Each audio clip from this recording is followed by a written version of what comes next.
Assalamualaikum warahmatullahi wabarakatuh. Perkenalkan, saya Elsya Novi Al-Fajri. Saya mahasiswa program studi pendidikan guru sekolah dasar Unisba Blitar. Video ini merupakan proyek ujian akhir semester dengan tema tantangan pendidikan abad ke-21. Pada video ini, saya akan memaparkan hasil analisis permasalahan literasi membaca siswa kelas rendah berdasarkan wawancara langsung dengan guru di lapangan. SD Negeri 3 Kalirjo merupakan sekolah dasar negeri di lingkungan pedesaan saya. Nah, mayoritas orang tua siswa itu bekerja sebagai petani, sehingga pendampingan belajar di rumah terkadang masih belum optimal. Nah, narasumber wawancara kali ini adalah Ibu Tri Lestari Widianti SPD selaku wali kelas 6, dan dengan pengalaman beliau mengajar di kelas rendah hingga tinggi, beliau memahami perkembangan literasi siswa. Nah, kondisi ini menjadikan permasalahan membaca relevan untuk dikaji. Data dalam video ini diperoleh melalui wawancara langsung dengan guru sekolah dasar di SD Negeri 3 Kalirjo. Nah, wawancara dilakukan untuk menggali kondisi nyata pembelajaran di sekolah dasar itu, khususnya terkait kemampuan literasi membaca pada siswa. Nah, untuk pertanyaan wawancara, saya susun secara bertahap dimulai dari gambaran umum, kondisi siswa, permasalahan yang sering muncul, hingga upaya dan harapan guru. Melalui wawancara ini diperoleh data yang relevan dan sesuai dengan situasi pembelajaran di lapangan, sehingga dapat saya gunakan untuk sebagai dasar analisis permasalahan pendidikan. Assalamualaikum warahmatullahi wabarakatuh. Waalaikumsalam, Mbak Elsa. Baik, di sini saya dengan Ibu Tri Lestari Widianti. Ya, selaku wali kelas berapa, Bu? Saya dari dulu itu wali kelas 2 kelas kecil ya. Terus sekarang mulai tahun ini saya pindah ke wali kelas 6. Jadi Bu ini adalah wali kelas 6 dari SD Negeri 3 Kalirjo. Dengan saya Elsya Novi Al-Fajri, saya mahasiswa Universitas Pendidikan dan prodi saya pendidikan guru sekolah dasar. Baik, sebelumnya terima kasih karena Ibu sudah meluangkan waktunya. Mohon maaf. Nah, di sini kajian masalah saya yaitu masalah pendidikan di sekolah dasar serta solusi yang dapat diterapkan di dunia nyata. Baik, kita masuk ke pertanyaan, Bu. Menurut Ibu, masalah apa yang paling sering Ibu temui pada saat pembelajaran di sekolah? Menurut saya waktu saya di kelas kecil ya, Mbak Elsa, itu masalah yang sering saya hadapi itu terhadap anak-anak, yaitu anak-anak yang masih belum lancar membaca. Nah, itu banyak sekali. Di kelas 1 mungkin masih bisa membaca. Nah, begitu naik ke kelas 2 itu juga masih belum lancar dalam membaca. Kalau naik ke kelas besar? Insya Allah hampir semuanya sudah lancar membaca.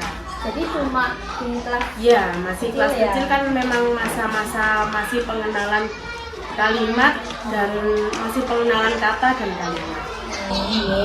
Jadi kenapa Ibu memilih masalah seperti itu sebagai masalah utama? Ya karena kalau misalnya membaca itu kan dasar ya. Jika belum lancar membaca, ya bagaimana kita memahami kalimat, misalnya bacaan seperti itu kan harus butuh pemahaman. Jadi untuk memahami sesuatu ya, maksudnya kalimat itu atau perintah tertentu itu juga harus lancar membaca. Nah, berdasarkan hasil wawancara, permasalahan utama yang sering ditemui Ibu Widi adalah siswa kelas rendah yang belum lancar membaca, yaitu antara kelas 1, kelas 2, dan kelas 3. Permasalahan ini dipilih karena membaca merupakan kemampuan dasar yang menjadi fondasi bagi seluruh proses pembelajaran. Jika siswa belum lancar membaca, maka siswa akan mengalami kesulitan dan memahami teks, kalimat, maupun makna bacaan. sehingga pembelajaran tidak dapat berlangsung secara optimal. Jadi biasanya Ibu seberapa sering melihat masalah ini muncul pada saat kegiatan pembelajaran? Ya, kalau di kelas rendah ya bisa setiap saat muncul. Ya, pada waktu ya pelajaran bahasa Indonesia atau pelajaran yang lain yang membutuhkan pemahaman itu biasanya ya harus seperti itu. Ada masalah seperti itu setiap saat. Lalu, masalah ini muncul cukup sering terutama pada siswa di kelas rendah. Nah, kesulitan membaca biasanya terlihat pada pembelajaran bahasa Indonesia, namun juga berdampak pada mata pelajaran yang membutuhkan pemahaman teks. Hal ini menunjukkan bahwa permasalahan membaca bukan masalah sesaat, tetapi masalah yang terus berulang dalam proses pembelajaran di kelas. Selanjutnya menurut Ibu, apa penyebab utama timbulnya masalah tersebut? Ya, kalau menurut saya ya, dari siswa itu mungkin mereka kurang memiliki semangat belajar membaca gitu ya menurut saya. Terus mungkin di rumah kurang pengawasan orang tua sehingga anak-anak banyak bermain HP atau gadget seperti itu. Untuk penyebab munculnya masalah ini berasal itu dari berbagai macam faktor. Dari sisi siswa, itu terdapat motivasi belajar membaca siswa yang masih rendah. Tapi jika dari sisi keluarga, pendampingan orang tua di rumah belum cukup optimal, sehingga kebiasaan membaca siswa belum terbentuk dengan baik. Nah, penggunaan gadget juga yang berlebihan dapat menjadi faktor dan akan mengurangi waktu anak untuk melatih cara dia membaca. Jadi ini pastinya juga menyangkut masalah dari faktor keluarga juga nih. Biasanya iya. Nah, mungkin ada orang tua yang mungkin sibuk bekerja. Kalau di sini kan sebagian besar petani ya menurut saya. Mungkin orang tuanya sudah sibuk ke ladang sehingga mungkin pengawasan orang tua masih kurang begitu untuk anak-anak, atau mungkin mereka sendiri yang disuruh belajar itu agak susah seperti itu, benarnya seperti itu.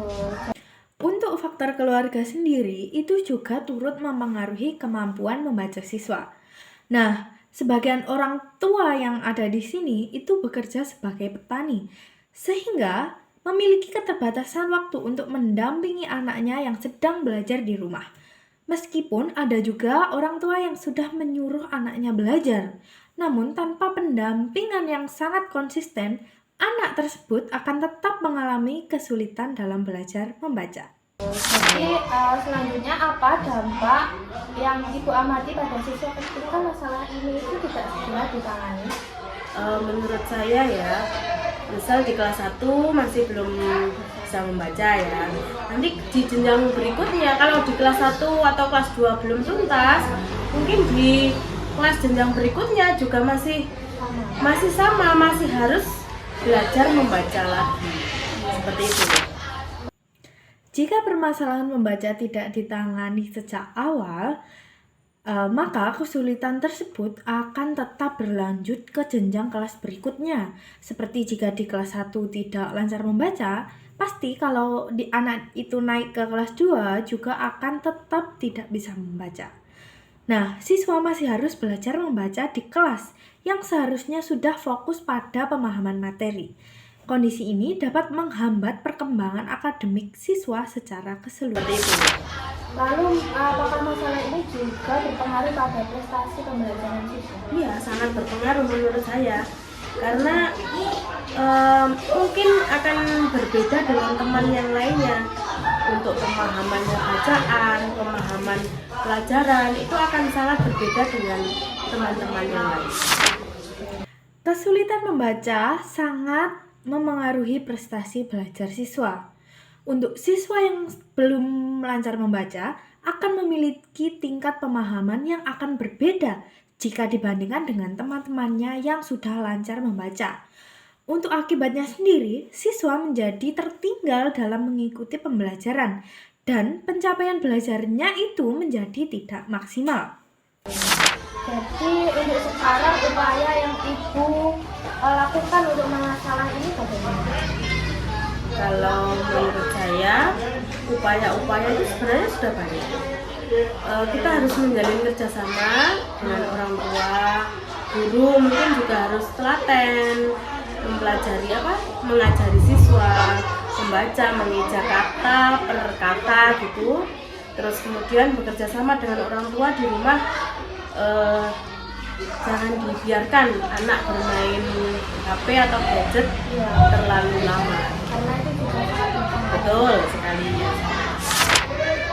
Lalu, untuk upaya yang sudah dilakukan guru, antara lain seperti memberikan bimbingan membaca secara bertahap, membaca dengan cara mengeja kata per kata, serta memberikan perhatian lebih kepada siswa yang mengalami kesulitan membaca. Selain itu, guru juga menjalin kerjasama dengan orang tua, seperti membatasi penggunaan gadget dan membiasakan anak itu belajar membaca dari rumah. Langkah-langkah ini bersifat realistis dan dapat diterapkan dalam pembelajaran sehari-hari di sekolah dasar maupun di rumah. Untuk permasalahan ini sangat sesuai dengan teori pendidikan dasar yang menekankan bahwa literasi membaca merupakan fondasi utama pada pembelajaran. Untuk dari segi kurikulum merdeka, guru memiliki keleluasaan untuk menyesuaikan pembelajaran sesuai kebutuhan dengan siswa, termasuk memberikan penguatan literasi bagi siswa di kelas rendah. Selanjutnya, apa harapan Ibu terhadap perkembangan siswa? Harapan saya ya, supaya anak-anak itu ya semuanya, ya siswa yang di sini atau di sekolah-sekolah lain itu ya harus semangat belajar membaca, tidak malas gitu ya.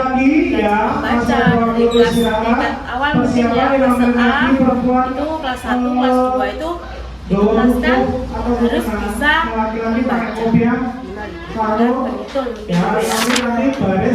Narasumber juga berharap agar siswa khususnya dari kelas rendah memiliki semangat belajar yang tinggi dan menuntaskan kemampuan membacanya sejak kelas awal, sehingga mereka mampu mengikuti pembelajaran di jenjang berikutnya dengan baik. Lalu, apakah ada saran dari saya sebagai Menurut saya, ini kan Mbak Elsa ini kan masih belajar menempuh kuliah. Saran saya nanti kalau misalnya sudah menjadi pendidik seperti itu, supaya lebih telaten kepada siswa dan juga mungkin bisa menggunakan metode pembelajaran atau metode belajar untuk siswa yang tepat begitu, atau mungkin bisa menggunakan media yang bagus, yang mudah dipahami siswa begitu, terus kemudian menggunakan permainan-permainan yang siswa itu memunculkan semangat untuk belajar, terutama belajar membaca, berhitung, dan lain-lain.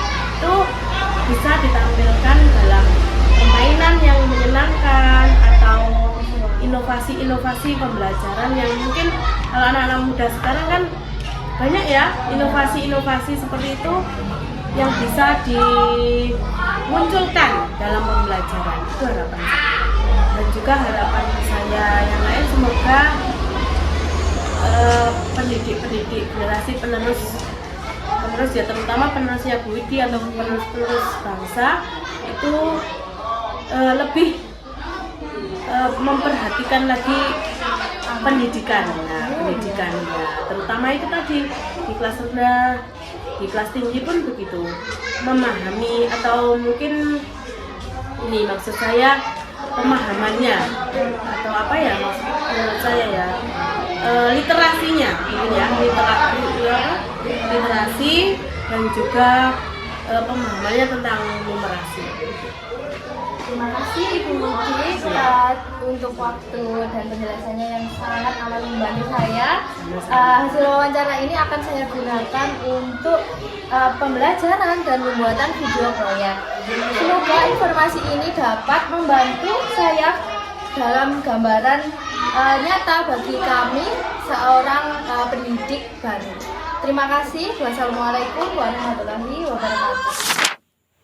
Dari hasil wawancara dan pengamatan di lapangan, saya mempelajari bahwa realitas pendidikan di sekolah dasar itu masih saja menghadapi tantangan mendasar dalam kemampuan literasi membaca siswa pada kelas rendah. Permasalahan ini itu tidak hanya disebabkan oleh faktor siswa saja, melainkan juga dipengaruhi oleh kondisi keluarga dan lingkungan sekitarnya. Hal ini menunjukkan bahwa permasalahan pendidikan dasar bersifat sangatlah kompleks dan membutuhkan kerjasama dari berbagai pihak. Sebagai calon pendidik itu, saya memahami bahwa peran guru tidak hanya sebagai pengajar saja, tetapi juga sebagai pendidik dan pembimbing. Pendidik juga dituntut untuk bersikap sabar, telaten, serta mampu menyesuaikan pembelajaran dengan kemampuan dan karakteristik siswa atau peserta didik. Pendidik juga perlu menjalin kerjasama dengan orang tua agar setiap siswa mendapatkan kesempatan berkembang secara optimal. Berdasarkan hasil wawancara dan pembahasan, dapat disimpulkan bahwa rendahnya kemampuan membaca siswa kelas rendah merupakan salah satu tantangan pendidikan abad ke-21 yang perlu mendapatkan perhatian yang sangat serius. Sekian pembahasan yang dapat saya sampaikan. Mohon maaf apabila ada salah kata maupun tindakan dari saya. Dan terima kasih atas perhatian yang diberikan. Saya Elsya Novi Al-Fajri, pamit undur diri dan wassalamualaikum warahmatullahi wabarakatuh. Kita saling bantu melepas perasaan tinggi ke angkasa, menantang dunia, merayakan muda. Untuk 1 jam saja kita hampir mati.